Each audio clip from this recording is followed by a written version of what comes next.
I've been working the graveyard shift at a 24-hour gas station in the heart of the city. It's not glamorous. It's not even safe most nights. But it's quiet, predictable. The kind of quiet that lets your brain run on autopilot while you scan instant ramen and unlock the bathroom for junkies. There's one big window across from the register that faces the street. Just outside it, a crosswalk splits two alleys and meets a single flickering streetlight. Beyond that, the city sleeps. A few parked cars, trash cans, that one broken mailbox. About 3 weeks ago, I noticed him. A man, just standing there, on the far side of the crosswalk. Midnight, black hoodie, pale face, barely visible in the shadow. He wasn't waiting for a ride, wasn't smoking, wasn't doing anything. He was just watching the "don't walk" signal. Head tilted slightly upward, like he was listening to something behind the light. He stood perfectly still, unnaturally still, like a statue of a man watching for a sign that would never change. I figured he was just some weirdo. Happens. Downtown attracts them like moths. But then he was there again the next night. Same place, same time, still just staring. And then again, the night after that. Exactly, 3:17 a.m., never earlier, never later. He never crossed, he never left, and no one else ever seemed to notice him. I stared back from the booth. I don't know why, but I started checking the clock instinctively. 3:17. He'd appear, just standing at the edge of the curb like he'd been built into the sidewalk. And the part that began to bother me wasn't just that he showed up. It was that I was starting to expect him. On the 5th night, I made a mistake. I left the booth. I told myself it was just curiosity, that I'd just stretch my legs, maybe grab something from the cooler. But my feet carried me to the glass door, and before I knew it, I was outside, walking toward the intersection. The city was dead silent, not even a car passing. And yet, when I stepped to the opposite corner and stood there, facing him, I felt like the entire block was holding its breath. He didn't move. He didn't blink. He just looked at me, and then smiled. I remember how cold it made me feel, like the wind wasn't coming from around me, but from inside me, through my spine. "Hey," I said, "are you all right? You lost?" No response. Then slowly, he lifted his arm and pointed at me.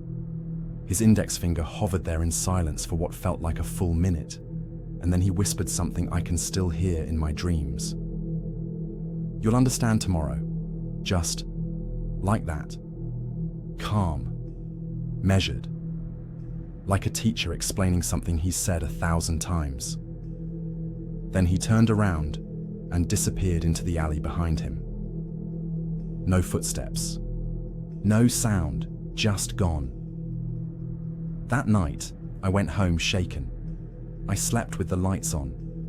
But the next day, I couldn't find any trace of him. Nothing on the cameras. No record of the intersection showing a figure at that time. The only thing that changed, the walk sign across the street. It stayed red. All day. Never changed to walk. Just frozen. Cars passed like normal, but for pedestrians, it was like the city had locked the crossing. I thought it was broken, until 3:17 a.m. that night. That's when the signal began flickering, red, green, far faster than it should. And the man was back. But this time, he wasn't across the street. He was standing behind me. I turned around with my breath caught in my throat, but no one was there. Not behind the pumps, not in the lot, no footsteps, no fading shadow. Just cold air and the feeling of being watched from inside my bones. Then the landline rang. No one ever calls the store at that hour. My heart jumped. I picked it up. Static. And then, that same voice. "You walked. Now they see you." I don't remember dropping the phone, but I did. I must have. Because I was sitting on the floor 10 minutes later, shaking like a child and staring at the front window. I called the police that night. They sent 2 officers out, one older guy who looked like he'd seen it all, and a rookie who clearly hadn't. I told them everything. They exchanged glances. The rookie rolled his eyes. "Probably a squatter," he muttered. "Downtown's full of them." But they stayed with me. We waited. To 15. Nothing. Then 16. Still quiet. And then, 3:17 a.m., he appeared. Standing in the center of the crosswalk, arms at his sides, watching the signal like always, the rookie lifted his flashlight. "Hey, you okay, man? You need help?" No response. Then, and I'll never forget this, the man tilted his head and smiled wider than any human should be able to. The older officer approached. "Sir, I'm going to need you to—" The man raised one hand and whispered something. I didn't hear it, but the officer did. He dropped his flashlight, fell to his knees, and screamed. It wasn't a normal scream. It was the sound of something shattering inside a person, like the scream of someone remembering something they never lived and weren't supposed to. Blood leaked from his ears. He clawed at his face. The rookie froze in place, gun halfway drawn. Then he turned to me and whispered, "What the hell is that?" When we turned back, the man was gone. No footsteps, no movement, no exit. Gone. I was questioned. They took statements. But when I asked about what the officer said, what he heard, the answer chilled me. "He won't speak. He's catatonic." They marked it a stress-induced breakdown. No suspect, no official file. They told me to get some rest and never mention the details again. Now I quit the next day. I couldn't keep going. But sometimes I walk past that street. I don't know why. Habit.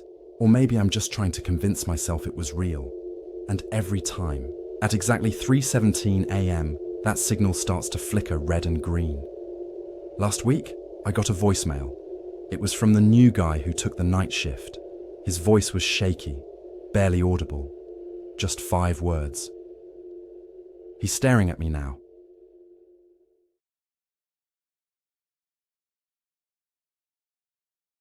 I should have trusted my gut when I first saw the house. It was far too cheap for its size. An old Victorian thing perched on Hemlock Hill like it was watching the whole town below. The real estate agent said, "Quiet place, perfect for a fresh start." He didn't mention what the house took from the last owners. It was just me and my 10-year-old son, Eli. We'd moved after the divorce, hoping to escape the chaos. At first it was peaceful. Cold mornings, creaky stairs, the kind of silence you convince yourself is comforting. But by the 3rd night, Eli started hearing things. "Mom," he whispered, clutching my hand. "There's something under the house." I checked. Just dust and spiders. But that night, I heard it too, scratching beneath the floorboards, slow and deliberate, like nails dragging through old wood. The scratching turned into whispers, faint, inhuman. They came between 3 and 3:17 a.m. like clockwork. "Come to the roots. Feed the roots." I called the police. A tired-sounding deputy named Dana came out the next day. She walked the perimeter, tapped the walls, and gave me the usual. Old houses make weird sounds. Kids have wild imaginations. I didn't argue. But the next morning, her cruiser was found abandoned just down the hill. The engine still running, the radio crackling. She was never seen again. I reported her missing. I tried calling the sheriff. No answer. A few hours later, I drove down to the station myself. It was nearly empty. Just Sheriff Brooks sitting behind his desk, staring at a wall like he'd seen something no man should. "Stop calling," he muttered. "You keep asking for help we can't give." "What the hell is going on with my house?" I asked. He slid open a dusty drawer and handed me a thick, yellowed file. "Every 17 years, he said, Same house, same whispers, same kids disappearing. We've never been able to stop it. Hell, most of us won't even go up there after dark. I read through the file.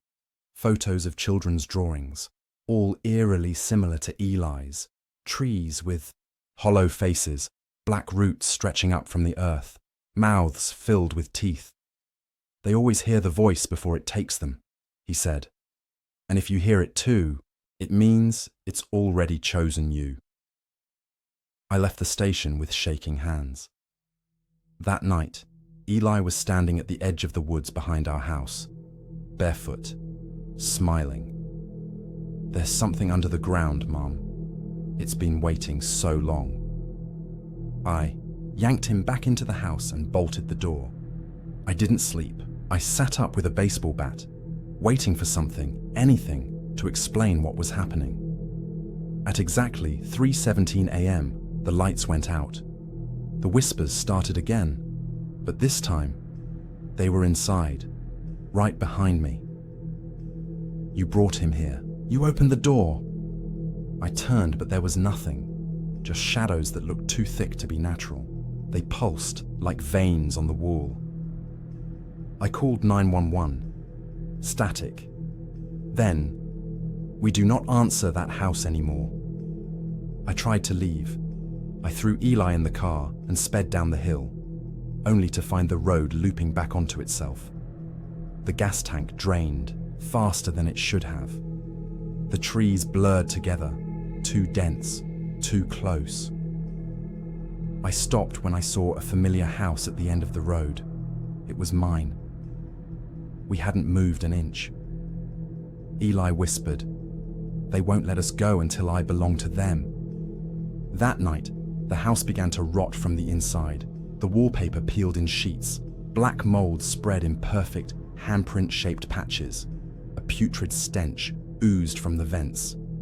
I held Eli tight, begging whatever force was doing this to take me instead. But he just smiled. "They already have you, Mum. You heard them. That's how it works." At 3:17 a.m., I lost him. The walls swallowed him. No sound, no scream, just gone. I clawed at the floor, the drywall, my own skin. I don't remember passing out, but when I woke up it was morning. The house looked new, pristine, like it had never been touched. Eli's room was empty. No bed, no toys, no drawings, like he never existed. I called the police again. The line didn't even ring. The file from the sheriff? Gone. My phone? No, missed calls. No pictures, no trace of my son. Just one message in my voicemail. A voice not human, not Eli's, not even something pretending to be. "You heard us. You opened the door. You fed the roots."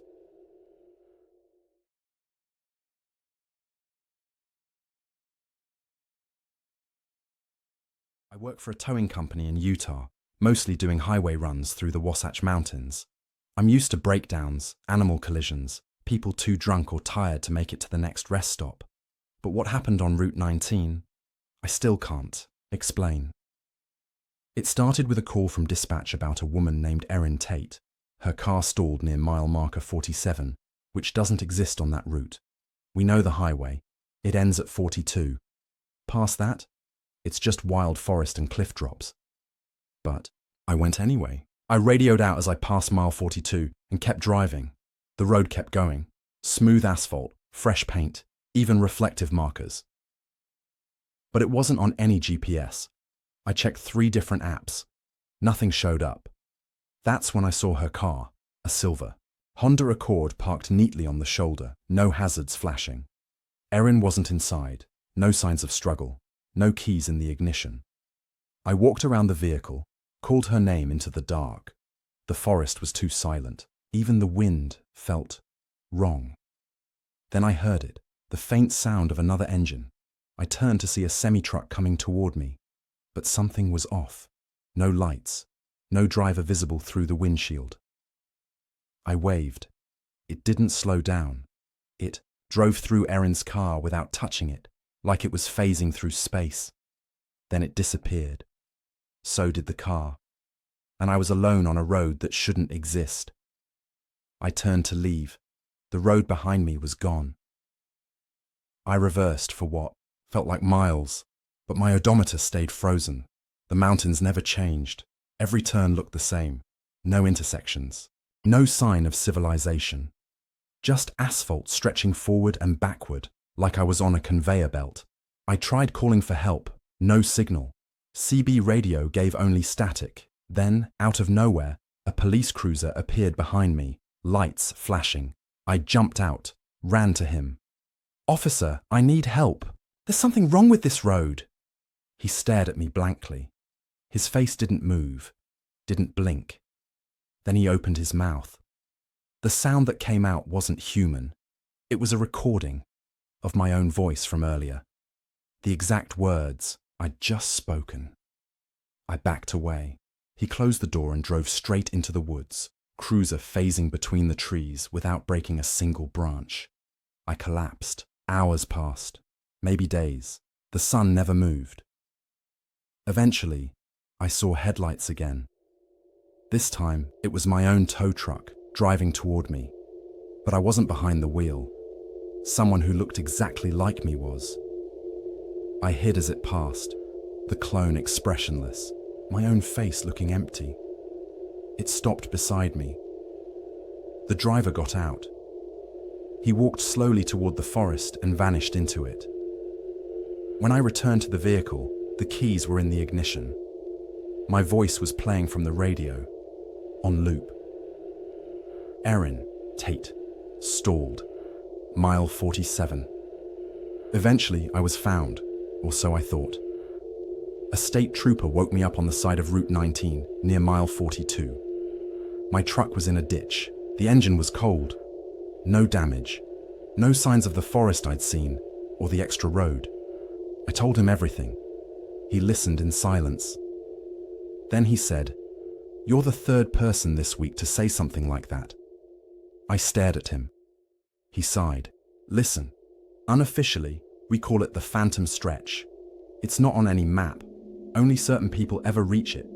If you stop and tell us about it, we're told not to pursue." "By who?" I asked. He shook his head. "All I know is the ones who go back looking for it never return. And the last guy to take a squad out? They found his cruiser upside down near a river. Windows intact, doors locked, no one inside." I asked him what I was supposed to do now. He handed me a card. It just said, "Forget. Don't look for her. Don't look for mile 47. He walked away. That night, I got a call from a blocked number.